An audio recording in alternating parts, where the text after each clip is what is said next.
I'm big on like how do we improve how we're working together type of techniques. And there's a technique called fist to five, which is at the end of the meeting, you're trying to figure out, did it go well? Was it useful? If we need it, especially if it's a recurring meeting, it's very helpful to get that feedback and try to improve it for the next time. And it's a simple exercise like 0 to 5. 0 being this meeting was a total waste of time. 5 was it was so amazingly useful. Let's do it again. And then you say, hey, on a count of 3, hold out your number. 1, 2, 3. Put up a number. And then rather than everybody going around and saying their ratings, I ask this simple question. To make this meeting a 5, what would need to happen? And so then you have the few people who are peppering in with what would have taken to get to a 5.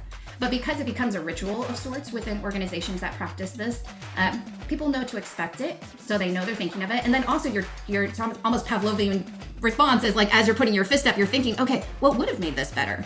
And I think that helps to build in a culture where it's known, like you're gonna have a few more moments to think about what's needed.